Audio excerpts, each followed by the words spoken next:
மயில் அப்பா தடுமாறி கீழே விழுறாரு. அடி வாங்கி அடி போட்டான், செந்தில் அடி போட்டு விழுறாரு.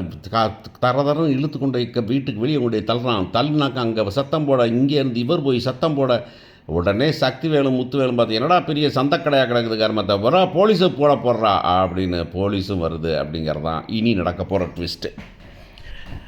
சூப்பராக போச்சு. நம்ம அந்த அம்மா அப்படின்னா குழலி வந்துச்சு.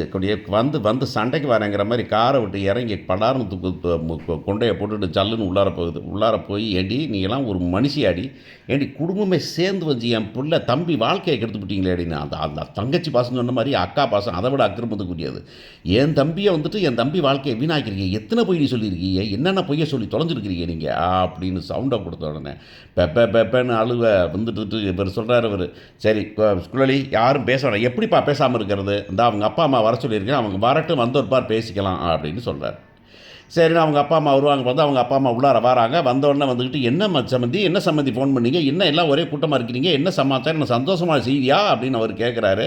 கேட்டவன சந்தோஷமான செய்தியா, நீங்களாம் மனுஷங்களா நீயே அப்படின்னு கோமதி வராங்க. நீங்களாம் மனுஷனா கருமத்தை, நீங்களாம் ஒரு பிள்ளையை பார்த்து வளர்த்து கொடுத்துட்டீங்க நீங்கள் அப்படின்னு. என்ன சம்மந்தி ஏன் தம்பி என்ன பண்ணணும், ஏமாத்திருக்கீங்க, என்ன ஏமாத்தினோம், நாங்கள்தான் ஏமாத்தினோம், பிள்ளைய படிப்பை கேளு, படிப்பு இல்லைல்ல அப்படின்னாக்க உடனே ஒரு ஷாக் அடிக்க, படிப்பா அதான் என் பிள்ளை எம்ஏ இங்கிலீஷ் படிச்சிருக்குதே அப்படிங்கிறார். இதெல்லாம் முடிஞ்சு கதையாகி போயிடுது. கதையானோடனே வந்துக்கிட்டு இவர் வந்துட்டு இப்போ அந்த அம்மா சொல்லுது, இங்கே பாருங்க ஏதோ 1-2 பொய் சொன்னோம், அதுக்காக நீங்கள் இது பண்ணிகிட்டு இருப்பீங்களா நீங்கள் அப்படின்னு கேட்கும்போது விறுன்னு நம்ம செந்தில் மீனா எல்லாம் வந்துடுறாங்க. வந்தோடனே விறுன்னு வாரான். வந்து இந்த அம்மா தத்தமாக பேசுது. நம்ம பாக்கியம் பேசும்போது இவர் எகிர்றாரு அது அவங்க அப்பா கிட்ட. என்ன சம்மதி நினச்சிக்கிட்டு இருக்கீங்க, பொம்பளை பிள்ளைய கொடுத்தா பொம்பளை பிள்ளைய வச்சு விளக்கிட்டா, என் பிள்ளை இப்படி அள வச்சுக்கிட்டு இருக்கீங்க, என்ன மனுஷங்க அணிக்கலாம் அப்படின்னு கொஞ்சம் சவுண்டை கொடுத்த உடனே செந்தில் ஜல்லுன்னு வந்து சட்டையை போது பிடிச்சிடறான். என்னையா பேசிகிட்டு இருக்கேன், யார்கிட்ட பேசிகிட்டு இருக்கேன்னு. செந்தில் பொள்ளீர் இந்த கணத்தில் ஒன்று அந்த கணத்தில் அறைய போட்டுறான். ஏன்னா ஆத்திரம், அவ்வளோ ஆத்திரம். அவன் கொஞ்சம் படக்குன்னு கோவப்படுற ஆளாக கதிரை காமிச்சவங்க மாற்றி இவரை காமிச்சிருக்காங்க. இப்போ படார்னு வந்துட்டு நான் அடி போட்டோன்னா வந்துட்டு அந்த அம்மா வந்துட்டு என்ன அடிச்சிட்டு இருக்கேன், என்ன அடிச்சிட்டு இருக்கேன் எனக்கு எப்பா பாபா அப்படின்னு அந்த பிள்ளை அங்கிட்டு பக்கமாக நம்ம மயில் அழுவ. இவர் வந்துக்கிட்டு டேய் சரவணா விட்றா, சசில் விட்றானாக்க கதிர் வந்து விடுறான். கதிர் வந்துங்க அவர் வந்துட்டு மூஞ்சிட்டு போன கதிர் வந்து இழுக்கும்போது அவர் மூஞ்சில் இன்னொரு குத்து விட்டுறான்ட்ட. தெரியாமே குத்துறான்னு வச்சுங்களேன். எல்லாம் சேர்ந்து அடிக்கிறீங்களாடா அப்படின்னு சொல்லிட்டு, வாங்கடா பார்த்துக்கலாம் நீங்கள் அப்படின்னு. மயில் அப்படின்னு சொன்னால் மயில் சொல்லுது, ஏப்பா இப்படி பண்ணீங்க, பேசாமல் போங்கப்பா, ஏம்மா நீங்கள் அப்பாவை கூப்பிட்டு போமா, நான் பேசிக்கிறேம்மா வந்தேன். என்னது அப்பா பேசுகிறது, என்னத்தை பேச வேண்டியிருக்குது, ஒன்றும் பேச வேண்டாம் மயில். நான் பாருங்கள், இனிமே என் மகன் இந்த வாழ்க்கையை வாழ வேண்டிய அவசியம் இல்லை, ஒரு ஏமாத்து வாழ்க்கையை வாழ வேண்டிய அவசியம் இல்லை. எங்களுக்கெல்லாம் இன்னும் சந்தேகமாக இருக்குது, உங்கள் பேரே இது ஊர் தானா, இந்த ஊர் தானா, இல்லை இந்த பிள்ளை பேர் மயில் தானா, வேற என்ன பேர் வச்சு கொண்டாந்துருக்கீங்களா, வேறு என்ன ஏற்பாடு வந்தீங்க, இதை வெறுமனே ஏமாற்றத்தான் வந்தீங்களா, இல்லை ஒரு நாளைக்கு கள்ள தூக்கி போட்டு எங்கள் சொத்து பத்தெல்லாம் தூக்கிட்டு போகலான்னு வந்தீங்களா, விஷம் வச்சு கொள்ளலான்னு வந்தீங்களா அப்படின்னு இவர் பேச, என்ன சம்மந்தி இப்படிலாம் பேசுகிறீங்க நீங்கள் அப்படிங்க. இங்கே பாருங்கள், அப்படிலாம் ஒன்றும் கிடையாது. என் பிள்ளை கல்யாணம் முடிக்கணும்னு நினச்சான், ஏதோ வாயை திறந்தது, பொழப்பு எங்களுக்கு வர வேண்டிய காசு வரலை, அதனால் வந்துக்கிட்டு ஒரு 2 பொய்யை சொல்லி இப்படி முடிச்சு வச்சோம், அவ்வளவுதான். இதை வந்துட்டு நீங்கள் நினச்சிக்கிட்டு இருக்கீங்களா, அது வந்துட்டு என் மகன் வந்துட்டு அவ்வளோ உருப்படாதவளாவ அப்படின்னு அவன் கேட்க. இங்கே பாருங்கள், உங்கள் நியாயத்தெல்லாம் கேட்க நியாயம் இல்லை. நீங்கள் எதுவாக இருந்தாலும் சரி என்கிட்ட வந்துக்கிட்டு, சரி மண்டபத்தில் சொல்லலை, இல்லை அந்த சுயவரத்தில் சொல்லலை, வீட்டுக்கு வந்து சொல்லியிருக்கணும் நீங்கள் அப்படின்னாக்கா, இது என்ன சம்மந்தி பெருசாக தப்பு பண்ணிவிட்டோம், ஒரு தப்பு என்ன பண்ணா, அவள் என்ன தப்பு பண்ணிக்கா வீட்டில் சொல்லுங்கள் நீங்கள், தப்பு அவள் என்னமா பண்ணாளா அப்படின்னா. உண்மையை மறைச்சது நாங்கள் தான் பொய் சொன்னோம், எங்கள் பொய் சொன்னதை சொன்னான், அவளை அப்போ சொன்னான், இப்படிலாம் சொல்லக்கூடாது, இப்படிலாம் பண்ணக்கூடாது, என்னை அப்படி கொண்டே கல்யாணத்தை முடிச்சு அனுப்பி விட்றாதேன்னு. திரும்பிட்டு வந்துக்கிட்டு முதல் பிரச்சனை வரும்போதே இந்த ஆதார் கார்டு வேணும், இப்போ சர்டிஃபிகேட் வேணும் போதே சொன்னான், நான் அங்கே போகவே இல்லை, நான் அங்கேயே இருந்துக்கிறேன், நான் உங்களோட இருந்துக்கிறேன், இனிமேல் பண்ணாதீங்க அப்படின்னு சொல்கிறா. இன்னும் சொல்லப்போனால் என் தங்கச்சிக்கெல்லாம் இந்த மாதிரிலாம் பொய் சொல்லி கல்யாணம் முடிச்சு வச்சிடாதீங்கன்னு சொல்லிகிட்டு இருக்கா. அவள் உங்கள் வீட்டில் என்ன பிரச்சனை, யாரையாவது திட்டினாலா, யாரையாவது குறை சொன்னாலா, யாரை பற்றி புரணி பேசினாலா, அவள் இல்லை வீட்டில் நம்ம வேலை செய்யாமல் படுத்து கிடந்தாளா, இல்லை கடைக்கு வரமாட்டேன்னு சொன்னாலா, என்ன வேலை செய்யலை, அவ்வளோ வேலை செஞ்சவளை என்ன பண்ணிக்கிட்டு இருக்கீங்க அப்படின்னாக்க. இங்கே பாருங்கள், அதெல்லாம் தெரியாது, இவட்டப்பா பேச்சு அப்படின்னு பிடிச்சி ஏங்க இங்கே விளங்க அப்படின்னு சொல்லி சட்டையை பிடிச்சி இழுத்து அப்படியே தோளில் துண்டு போடுவாங்களா, அந்த மாதிரி இழுத்துக்கிட்டு வெளியே போகிறான். பின்னாடியே எல்லோரும் ஓடுறாங்க, எப்பான்ட்டு அந்த பிள்ளை போகுது.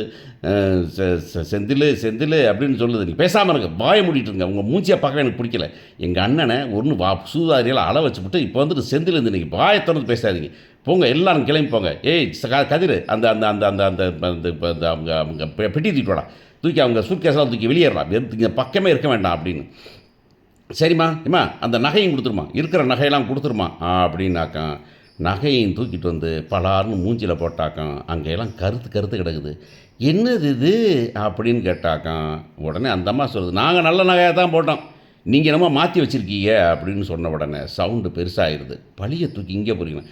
80 பவுன் நகை போட்டேன். இதில என்னது? ஒண்ணு கூட இழுக்காது போல இருக்கே அப்படின்னு சொல்லும்போது, பக்கத்துல இருந்து மீனா சொல்றாங்க, "ஏங்க இத்தனை நாள் பொறுமைன்னு இருந்துக்கிட்டு இருந்தாங்க. நகையெல்லாம் இப்போ கவரிங் நீங்கள் வந்து இங்கே காலில் விழுந்தது ஞாபகம் இல்லையா உங்களுக்கு?" அப்படின்னு மீனா கேட்டோன்னே, ஆஹா இதை முன்னுக்கே பண்ணி வச்சுருக்கணும் பயந்துக்கிட்டு நிற்க. இது என்னது என்னது அப்படிங்கிறாரு. "அது ஒன்றும் இல்லை மாமா" அப்படின்னு சொன்னீங்க. "என்னது சொல்லுமா, இவ்வளவு நடந்து போச்சுன்னா?" "இல்லை அந்த 80 பவுன் நகை போட்டாங்களே அதில் 8 பவுன் தான் வந்துக்கிட்டு தங்கம், மீதி எல்லாம் வந்துட்டு கவரிங் மாமான்னு." "இது எப்படிம்மா உங்களுக்கே தெரியும்?" "அது அப்போவே தெரியும் மாமா, ஆனால் சரி இப்போ மயிலக்கா வாழ்க்கையேன்னு சொல்லி விட்டோம்னு." எல்லாரும் சேர்ந்து துரோகம் பண்ணி தொலைஞ்சிருக்கீங்களா? ஒரு மருமகள 3 மருமகளுமே கேவலமா தான் இருந்திருக்கீங்களா? ஏப்பா நான் என்னப்பா என்றது நீ சரி எப்பா இப்படி ஆயிப்போச்சு, அவங்க அப்பா அப்படி பண்ணிட்டாரு, அவங்க அம்மா பண்ணிட்டாங்க. இது என்னப்பா பண்றதுன்னு என்ட்ட வந்து நீங்க மாமான்னு கேட்டிருந்துக்கலாம். உங்க அத்தை கிட்ட கூடவே உட்காந்துருக்கீல, குடங்கீழ உட்காந்துட்டு பேசுறீங்களப்பா, சொல்ல வேண்டியதானப்பா அப்படின்னு சொல்ல. முடியாதுங்க. அவன் வந்துட்டு அந்த சத்தம் போட, இந்த பக்கம் இவங்க சத்தம் போட, இந்த பையன் அடிக்க ஓட, உடனே என்னடா சத்தம் அப்படின்ட்டு சக்திவேல் வராரு. சக்திவேல், முத்துவேல் வெளியே வந்து என்னது அப்படின்னு சொல்லி பார்த்தா எல்லாரும் பார்த்துட்டாங்க. என்னம்மா நடந்துச்சு கோமதி, நான் பேசாத நீ என் வாழ்க்கையை கெடுக்க வந்துட்டு நீங்கள் பேசிட்டு இருக்க அப்படின்னு அந்த பக்கம் அந்த பண்ணு முறைக்க முறைச்சோன்ன வடிவேல் பேர் சக்திவேல் என்ன பண்ணுறாரு, குமார் போய் போலீஸ் ஃபோன் பண்ணுறான், ஒரே தகராறு இருக்குது வீட்டிலன்னு சொல்லி அப்புறம் அடிச்சுட்டு செத்துற போகிறாங்கடா போய் ஃபோன் பண்ணு அப்படின்னு சொல்லிட்டு அவன் உடனே ஃபோன் பண்ணிடுறான். ஃபோன் பண்ணி அங்கே என்னமோ அடிச்சுக்கிறாங்க சார், குடும்பத்தோட தகராறு இருக்குது, என்னமாவது ஒன்று ஆயிரம் போல இருக்குது, வந்துருங்க சார் அப்படின்னு. ஜல்லுன்னு வந்து ஜீப் வந்து நிற்கிது. நிறுத்தினோடனே என்னது என்ன பிரச்சனை உங்களுக்கு அப்படின்னா, இது குடும்ப பிரச்சனை சார். நான் குடும்ப பிரச்சனையை வீட்டுக்குள்ளே வச்சு பேசுங்க, எதுக்குங்க தெருவில் வந்து பேசுகிறீங்க நீங்கள்? இல்லை சார் இது வந்துட்டு அவங்க ஏங்க ஒன்று நீங்கள் வீட்டுக்கு போய் பேசுங்க, இல்லையா பேசி உங்களுக்குள்ள தீர்த்துக்கங்க, இல்லைன்னா வாங்க இந்த வீட்டில் இன்றைக்கி 2 பேர் அங்கே எல்லாத்தையும் வாங்க, இல்லை மாதிரி எல்லோரும் போய் இப்போ அவங்க எங்கள் பாண்டியன் இந்த அடித்த பையன் இந்த செந்தில் வாப்பா, நீ வாப்பா, ஏங்க நீங்கள் வாங்க, மயில் யாரும்மா சரவணா நீ வாப்பா, எல்லோரும் வாங்க ஸ்டேஷன் கிளம்பி வாங்க, நீங்கள் வண்டியில் எடுத்துப்பா அவங்கள அப்புறம் அப்படின்னாக்கா. உடனே வந்து இல்லைங்க நாங்கள் பேசி தீர்த்துக்கிறோம் குடும்பத்துக்குள்ளே அப்படின்னா உள்ளார போங்க அப்படின்னா திரும்பவும் உள்ளார போகிறாங்க. உள்ளார போனால் அந்த அம்மா கட் அண்ட் ரைட்டாக சொல்லிடுறீங்க பாருங்கள், ஒன்று என் பிள்ளைய வச்சுக்கோங்க, உங்களுக்கு நான் என்ன செய்யணுமோ அதை பின்னாடி செஞ்சிடறேன், செய்ய மாட்டேன்னு சொல்லலை. ஆனால் வந்துட்டு என் பொண்ணை வீட்டுக்கு அனுப்புகிற வெள்ளம் நாங்கள் எனக்கு ஏற்கனவே கையில் ஒரு பிள்ளையை வச்சுக்கிட்டு இருக்கிறேன், அந்த பிள்ளையை கல்யாணம் முடிச்சு வைக்கணும். கொஞ்சம் மனசாட்சியோட பேசுங்க, இந்த பிள்ளையும் கூட்டி கொடுத்து அந்த பிள்ளைக்கு என்ன போனால் இப்போ 4 பேர் லெட்டரில் வச்சுட்டு செத்து போயிடும், தூக்கு போட்டு மறந்து கொடுத்து செத்து போயிடுவோம் 4 பேரும். இந்த சாவுக்கெல்லாம் காரணம் வந்துட்டு பாண்டியன் ஸ்டோர்ஸ்காரவங்க தான் அப்படி எழுதி வச்சுட்டு செத்து போயிடுவோம் அப்படின்னு ஒன்று.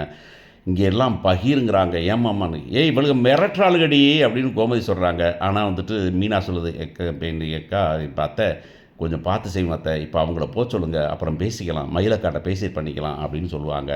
என்ன பண்ண போகிறாங்கன்னு பார்ப்போம்.